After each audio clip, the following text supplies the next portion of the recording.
Here we go.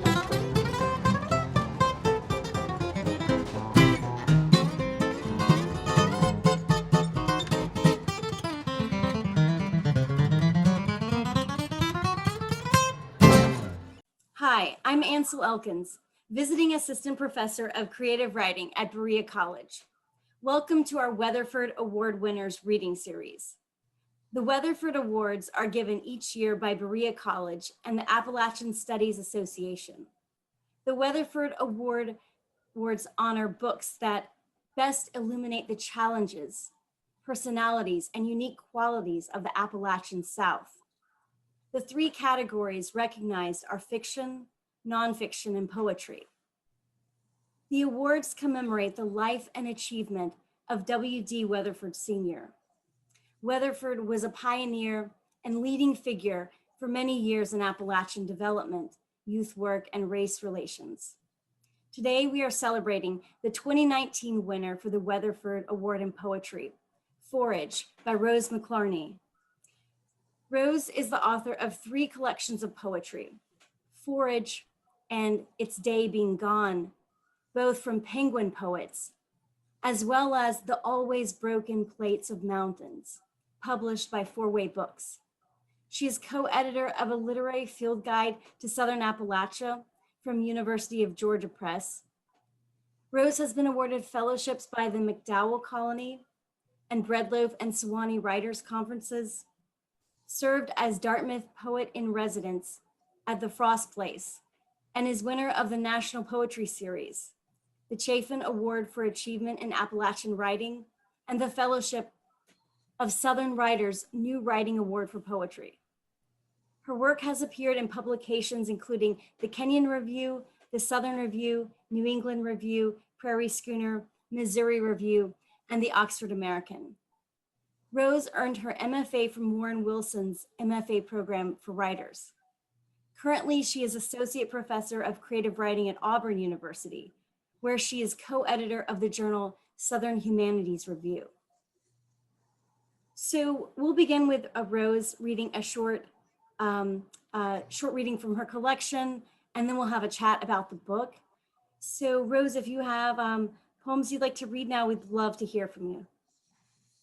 Thank you so much, and thank you to everyone who had to do with this book getting the Weatherford Award. It means a lot to me to have it recognized as an Appalachian book, because that is, of course, the tradition I come from, but it maybe is not in every way, and obviously Appalachian books, so I'm glad that people appreciated that quality. But the poem I'm going to start with from here is perhaps not the friendliest introduction I could have possibly given myself, but it does describe the place that I'm from, which is the point of origin of all my poems. And I think the point of origin of pretty much everything I know about beauty in poetry and otherwise, which is the mountains of westernmost end of North Carolina. And this poem specifically is about my old elementary school, which also serves as the county's polling place. My previous books were overwhelmingly about love of my home region. But this particular poem, which is called Before the First Bell, was written at a point when I had some more complicated reckoning to do. Before the First Bell, and it begins with a quotation from a newspaper article. In this election, arrogance and rancor win with rural white men. This is for Travis, Levi, Lyman, the end of the gentleness in him, learned from the soft cupped shape of the coves of home. Where for every second he'd spent firing a gun, he had been silent days worth of dawns, watching deer, moving lightly as he could over the earth's surface, crackling with fall leaves, among fragilities to which he paid mind, where for any single notion about keeping to his kind, there were so many minnows to count in the creeks, bodies of unnameable color, moving in an element other than his own. But for him, the place that became a pail whose confines he circles, the oxygen all breathed up, where prospects do not brighten, as the landscape is ever more fluorescent lit. He is crowded into trailers and with a certain type of men whose muttered hatreds, headlines, and elections declare loudly now. Now I cannot extract him, tell of the delicacy with which one boy drew threads dripping nectar from the throats of honeysuckle. The truth is, the flowers I remember him with were plastic. He brought these as gifts to me and a fledgling from a nest on the playground at our elementary school, where he returned to the poles, where he cast his palette.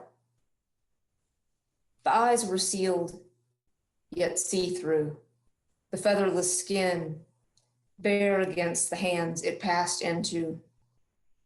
The bird died before the first bell. Maybe I should have been frightened from the very beginning. Or this should be an elegy from my heart, the understandings, clemencies it will no longer hold. So it's my one overtly political poem. I usually like to say, you should avoid the subjects that will become outdated. You want your poems to endure, but unfortunately that poem hasn't become outdated, so I'm still reading it. And I guess I will now transition from the North Carolina setting there, following my move deeper south.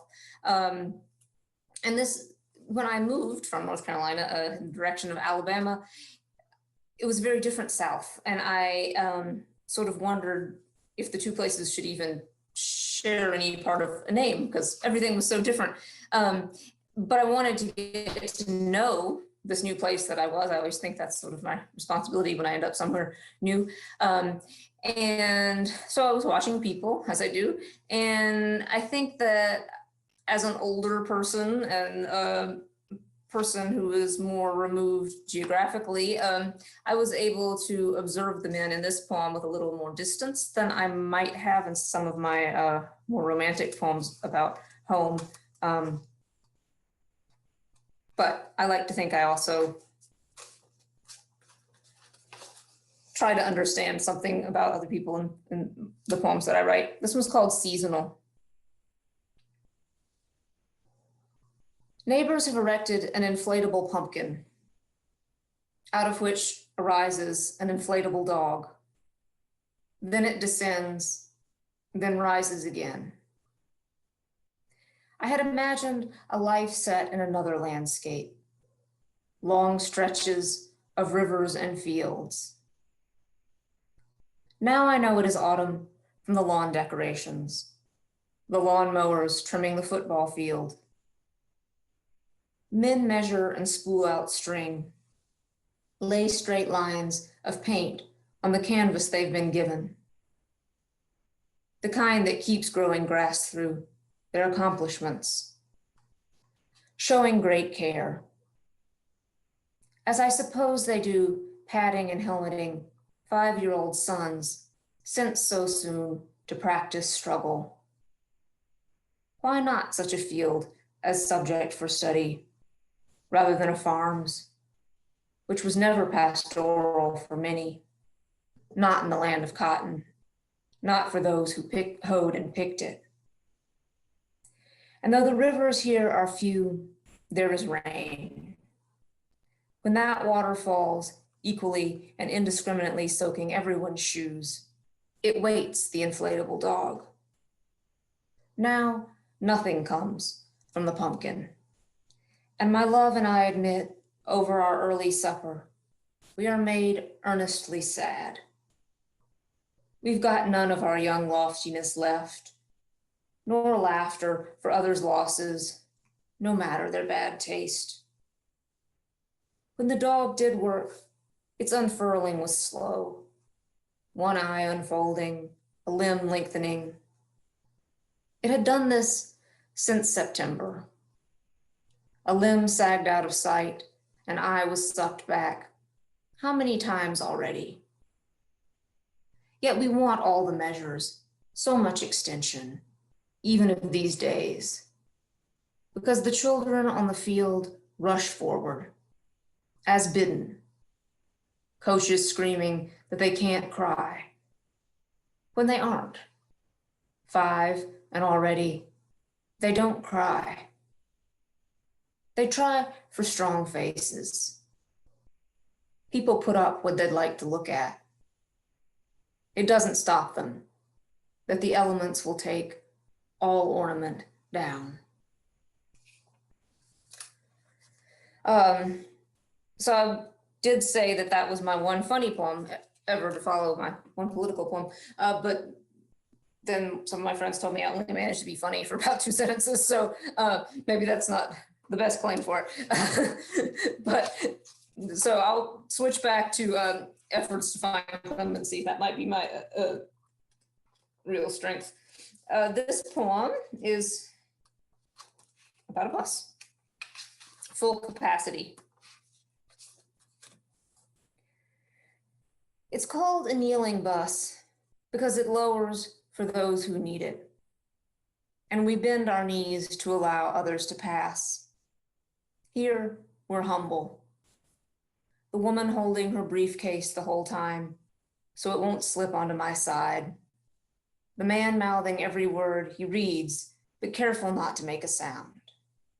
Each person trying to fit some task into the bounds of their small seat an hour.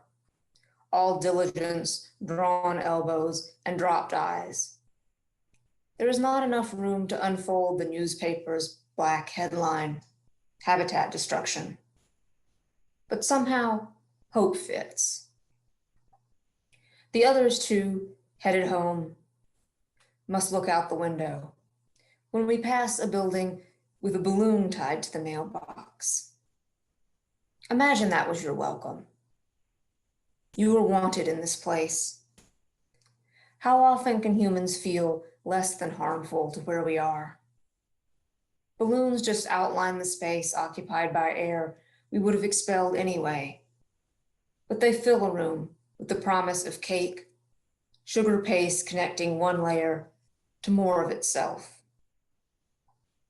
Bus riders stack on board, scanning for seats. There are open spaces, if only in our searching eyes. This poem came to me in Tulsa, Oklahoma, another place I briefly lived. I mean, I never really wanted to leave the mountains that I come from, but the academic career I fell into has taken me all over the place. And I guess to continue with that switching around from the bus, I will go back to Alabama, and sort of towards the end of the book Forage, to this poem, On the Move. Crepe myrtles, confetti of flowers, magnolia polished to mirror shine, live oaks that never will drop their leaves, some standing since the Civil War, and shacks empty of sharecroppers fled north. Scenery of the South, of survival, for which trees still try. Seedling by seedling, tree species can seek higher ground, can move, migrate where it's cooler, as the weather, one kind of climate, changes. Many believe every how it has always been will stay, while even rooted symbols to endure edge away. And so this poem comes out of a couple parts of, or a couple sources of inspiration. My own move and how I would sort of have this tendency to wish everything could be how it has been forever. I'm sort of a nostalgic person, but realizing that, well, maybe people who are from this new setting in the Deep South, the way that they wish things would be forever is is different, and that both the ways that we wish things could be the same forever are probably quite problematic, and how to sort of reckoning with all that. And then also, of course, thinking about climate change, which is a major thread throughout this book, and thinking about all the things that species other than ours can do. I am not exactly sure of my time here, but I'm going to read the poem that follows. This one, just to sort of give a sense of the conclusion that the book moves towards. This one is called Fresh Tracks, and it also begins with a newspaper quotation. It's a headline I saw that just got my attention because the coy wolf, it says, new dog coyote wolf hybrid already numbers in the millions. And just that word coy wolf got my attention. So I started reading about it. I got this poem. You might also hear the influence of Philip Levine's poem in here. I borrowed the form. Out of coyote and wolf crossed, out of coyote's compromises about where to live, what to hunt. Out of wolf's big bones, bearing wolf's bulk, fed by wolf's broad jaw, wolf's spite.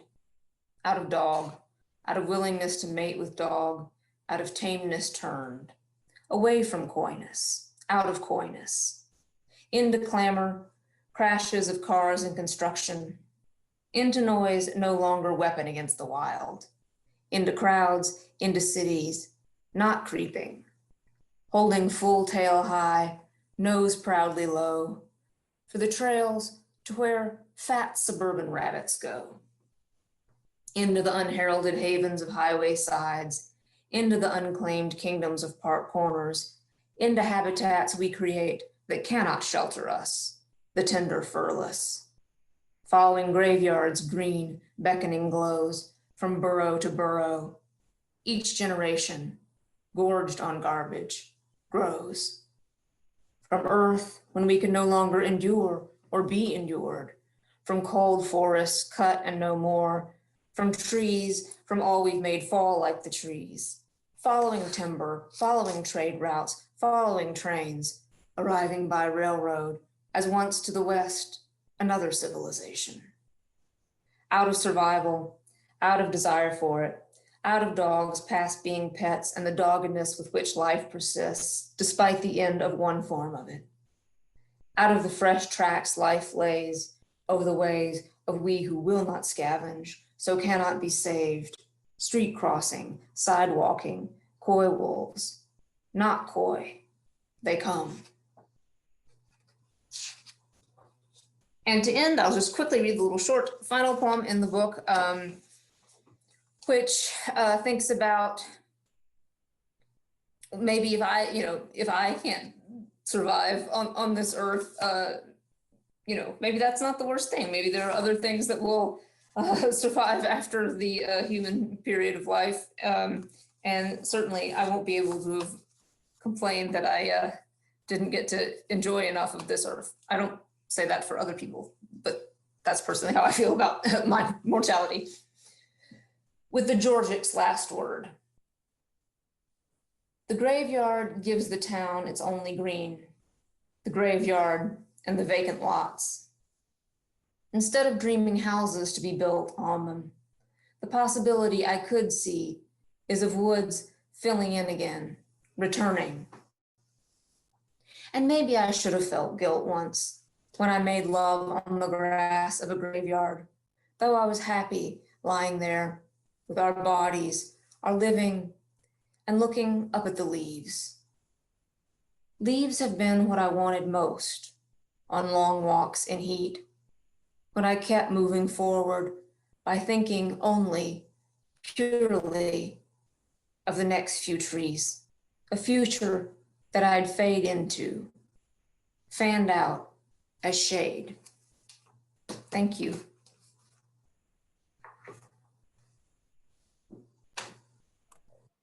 That was so beautiful. I love the way you read that last poem. And I'm wondering, I have no clue about how this is going to work, but I noticed when I heard it, I heard a little bit of a disruption from our internet connection. And I so love the way that you read that poem. Would you mind reading that once more so that we can try to fit that one just in case the other one doesn't work out. Thank you. Sounds good. With the Georgic's last word. The graveyard gives the town its only green. The graveyard and the vacant lots.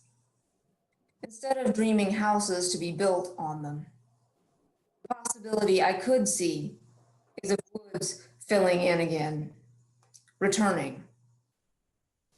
And maybe I should have felt guilt once, when I made love on the grass of a graveyard, though I was happy lying there, with our bodies, our living, and looking up at the leaves.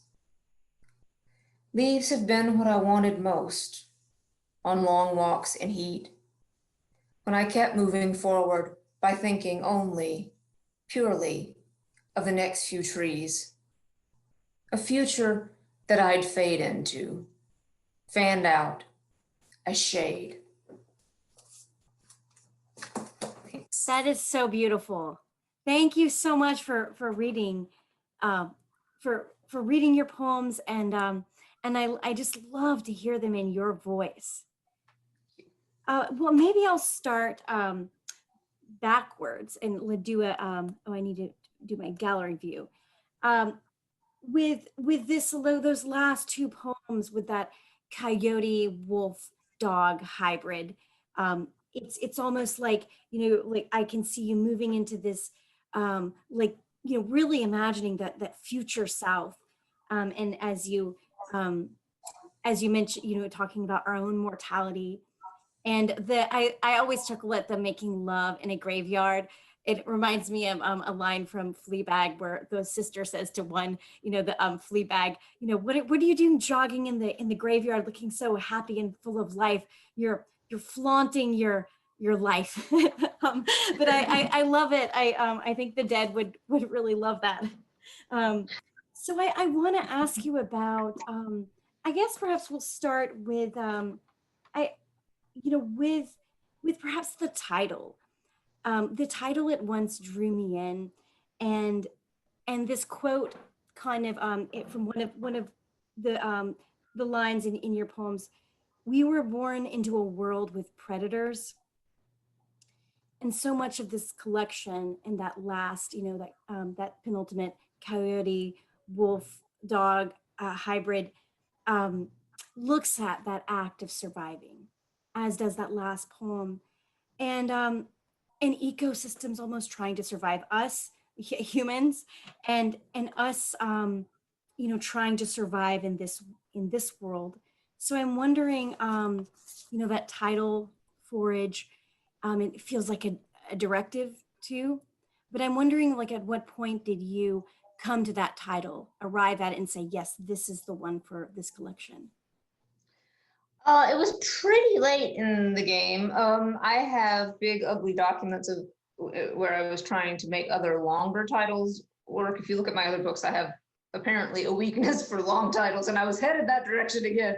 I was trying to do all sorts of stuff that would involve the word rind. I liked the idea of, because you can, rind has negative connotations, but you can still do some things with it. Like there's a poem about cocktails in here and how you can use it. I was trying, and then I was trying to get skin in there, so it'd be an animal. It was just like a big project of title making that wasn't quite working out.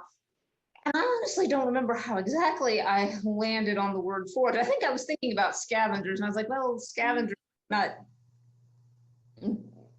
be the most elegant title for my book of poems, and so I came to Forage as I think an alternative to scavenge. But and I certainly hope that people wouldn't be disappointed that there's only one poem in here that's about an act of, say, me foraging, which is me or someone like me picking up persimmons in a neighborhood. While persimmons, this isn't a book of poetry that's going to instruct you on which mushrooms to gather, but I ended up deciding that it was a fitting title because foraging for something poetic, something beautiful, is what I was doing as just like as a looker in these settings. And the little short opening piece that's about looking for plums, and I think a subdivision. Yeah, so me finding, or my speaker and viewer finding things that made living seem worthwhile in settings that I hadn't chosen, and then also maybe hoping to point out things that other people could take from their lives wherever they are. Certainly there are things harder to face than living in a landscape you don't find particularly appealing, and I think that poetry can provide a way of looking that helps with all kinds of scenarios, foraging for something sweet. Yeah, and I think of the elephant poem. I in my mind, I think of it as the elephant poem, which really really stays with me and just kind of has reverberated with me. But the elephant was foraging for something so sweet and just took what it could, those rinds, and that image I really I love it. It's so tender, and I love the way that you really balance the brutality, of humans and what we've done to animals, but also the landscape, with the cut suburbs and the roads, the new carved roads that you write about, but then with the tenderness. So I really think that this collection does such a beautiful job of weaving the tenderness, with the brutality, but also of looking. That one of my favorite lines was, "In my life, I have made unusually much time for looking," and that's really really beautiful. I too want to talk about that last poem, um, and another line from a previous poem in the collection struck me as really resonating with this last poem. You write, "There is not enough room to unfold the newspaper's black headline, habitat destruction, but somehow hope fits." And I just find this very striking that, looking at all the devastation that we've wrought upon the world, but really a lot of this collection is about surviving and hope. And so I wonder if you could speak to that. Well, in the final poem, I think I'm trying to the Georgia class word with this. I think I was trying to resolve some of my own questions that I had raised in the book, by bringing up these. I guess over the course of sort of writing about the possibility of extinction, certainly writing about all sorts of ecological disaster, I had to confront the fact that I was writing about dying. I thought I was just writing an environmental book, and then I realized I was also writing about the demise of other things, including, me. And so I was trying to reconcile all that in this last piece. And so I think the book moves a little bit from the point of view of, well, if like me, you suspect that heaven is this earth, if we leave it, then what?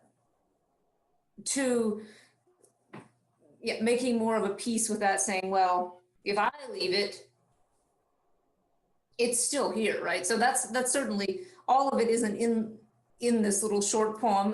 But it does talk about leaves, for instance. And if I try to think about, what are the things that I love most in this world, other than, say, certain people? Well, it's, the way the light moves across the bend of the river where I grew up. It's the way light comes through any leaves or doesn't in the case of shade. And those things would continue with or without me. So that's the sort of larger scale hope that's in the book. And then the smaller scale hope in that bus scene is just that, even though I have a very hard time understanding, things that humanity has done historically and on the level of governments and societies, every time I go out and actually look at people interacting, I almost always see something that is worth seeing, something that's encouraging. Like in that, and in the bus poem, it's all one big stanza that's squished together, and usually I try to make my stanzas more tidy and divided. And I think that in the process of composing the poem, I let that one be a little bit of a mess with uneven lines, because I thought that it was justified to have this sort of imperfect thing, kind of struggling to convey this sweet message.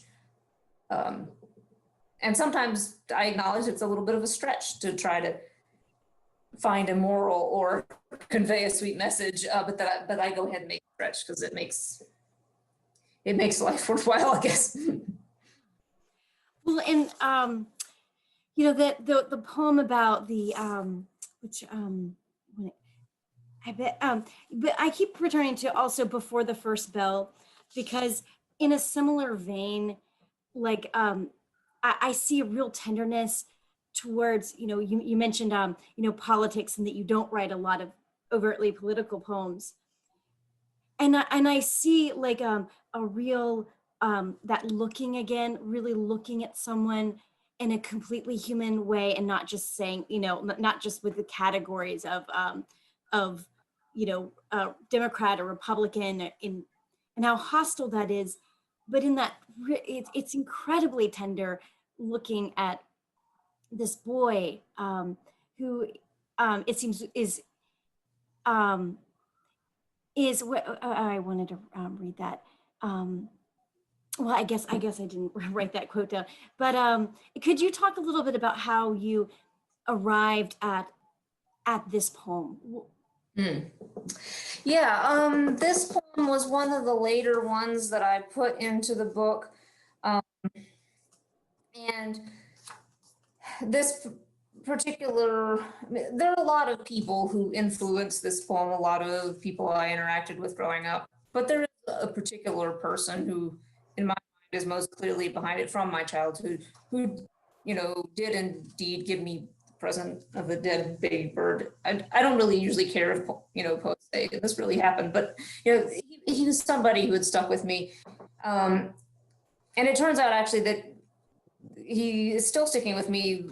Good things did not come of his life, and there are some more poems that sort of involve this character are going to be in my next book. So yeah, he's just sort of a haunting presence, I suppose. And I had, after the election, the impulse to write this poem, and because as I mentioned, I've sort of been taught, or was taught at some point, this idea that I needed to write these timeless poems that didn't get off in the muck of issues.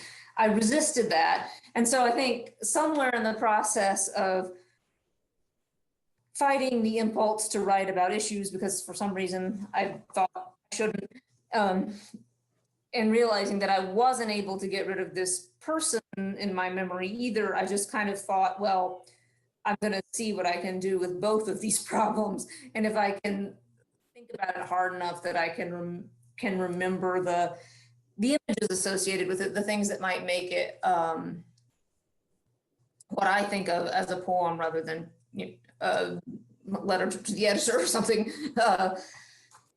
And I think that there's a similar process that went on with that elephant poem that you mentioned. It was just something, what was in that poem is an image that just kind of stuck with me and wouldn't let me go. That's based on a newspaper clipping I've had for, well, I don't know, a dozen years or so. Came from where I used to live in North Carolina, and I wrote a bunch of poems using that elephant in different ways, and they were never good. And then finally, just sort of at the point I was reaching with this book of feeling pretty disturbed by what was happening in our country and culture, that I was able to sit down with it and sort of figure out what that elephant represented to me that was troublesome, in addition to just the fact of the horribleness of its death. So I certainly don't mean to, if I use somebody from my past, or if I use an animal as a figure, I don't mean to reduce them just to metaphors for something else. But I think by keeping my eye on those individual things and connecting it to a larger subject, it helps me make sure I'm doing an honest job of addressing both. Thank you. Yeah, I wanted to ask too about, you mentioned moving and that you've lived in many different landscapes. And I was very intrigued by your poem, Return Visit. And when you write, how did I ever leave mountains displaced by what's left of here? So how do you, when you return home, and this a lot of it struck me as, as so true for those of us who are, returning home. Um, and I think of, this might not ring true for the poem, but this Carson McCullers line that I came across where she writes, "I must go home periodically to renew my sense of horror." So I'm wondering, have you seen that returning home changing at the longer that you've lived in a different landscape?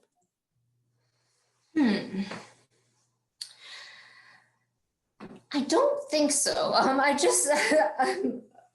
It's still very important to me to go home. So now just recently moved to what I'm saying, is the first mountain I could get to. So I still work at university, but Pine Mountain is within commuting distance. And so I have a mountain and I have acres of trees around me now. I have things that I didn't have most of the time I was working on Forage. And so arguably I would feel entirely at home where I am now. But it isn't home in the way the first home is. So even though I like having my own space here, etc., when I go home to the place where I grew up, my parents' house, that particular bend of the river I mentioned, it just is a different feeling. And I don't know if time enough would recreate that anywhere else, or if I wish I had the quote on hand, but I believe Louise Glick said, "We look at the world once in childhood, the rest is memory." That might be true for me. There's nothing I can say that is definitively more beautiful about the place that's home to me than other places I go. But it has certainly made that impression. But I will say that as I've relocated, I think I have gotten better at appreciating whatever the place is that I go. So like I said, I have felt out of place when I was moving deeper south, maybe on some cultural levels, but I've always been fascinated by whatever environment I'm in. So it helped me to think when I was moving deeper south that well, this state has the greatest diversity of mussels and crayfish anywhere. So let me just, even though I haven't seen them yet because they're down in the mud underwater, that's going to make me feel better. Or moving to where I am in Georgia now, I during quarantine, not exactly going around and knocking on doors and introducing myself to my neighbors in the way that perhaps I would, or at least should otherwise. But it helps me think like, oh, I read that this particular area is where you'll find, I think, the northernmost palm and the southernmost surviving American chestnut. So if I feel a little out of place, like they probably do too. So I think missing home and sort of cultivating the memory of home also maybe cultivates other parts of your brain that you can apply to new places, hopefully. I love that, the way you phrase that. And I think it's wonderful to have that newness of really appreciating the natural world of the landscape in which you dwell. And a lot of these poems really, I can really see you and dwelling where you are. And that is such an important thing, that to me, the act of dwelling. And I guess we're out of time perhaps, but I do want to say I really admire the way like that this whole collection has so much mud and earth and dirt in it, And I feel also like in that coyote, you know, like with at the end, you know, they're such animals with their noses to the ground, you know, foraging. And so I so you know, I feel like this book has really taught me a lot, and I'm excited for our um, for for Berea College and everyone who sees this to hopefully get a taste of your beautiful poems and this collection as a whole.